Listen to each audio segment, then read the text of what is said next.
BCS গাণিতিক যুক্তি প্রশ্ন 5 √2 divided by √6 plus 2 equal to কত? ক √2 প্লাস √3, খ √3 মাইনাস √2, গ √3 মাইনাস √2, ঘ √3 প্লাস 2। সূত্র 33তম বিসিএস। উত্তরটি চিন্তা করুন, একটু পরে মিলিয়ে নিন।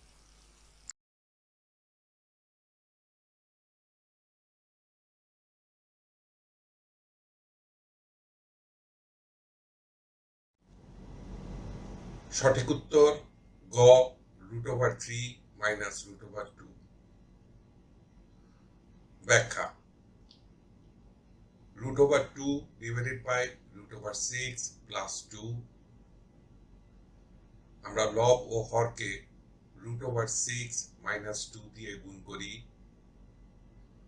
Equal to √2 into within bracket √6 minus 2 divided by √6 plus 2 into √6 minus 2 within bracket। হরের a plus b into a minus b formula অনুসারে আমরা জানি equal to a square minus b square. এটা প্রয়োগ করব ইকুয়াল টু √2 ইন্টু √6 কে ভাঙলে আমরা পাবো √3 ইন্টু √2 মাইনাস 2 কে আমরা ইচ্ছা করলে লিখতে পারি √2 into √2 divided by a plus b minus a minus b equal to a square minus b square প্রয়োগ করলে হরে পাবো √6 whole square minus 2 square equal to √2 into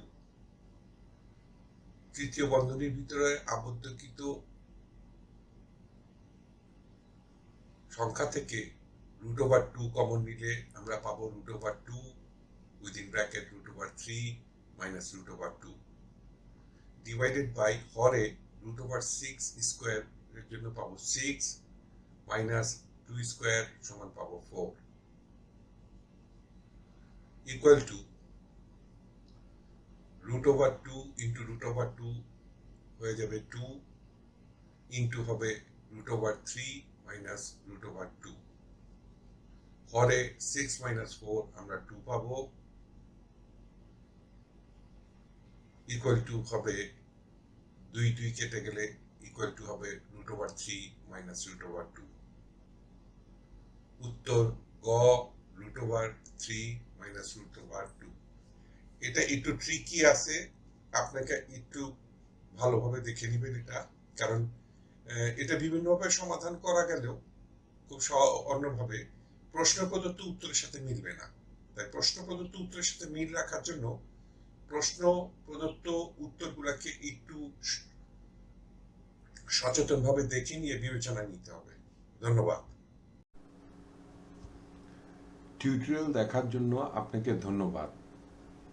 আপনার যদি কোনো প্রশ্ন থাকে তবে আমাদেরকে rhkstorecouk@gmail.com এ ইমেইল করুন বা মন্তব্য বিভাগে লিখুন।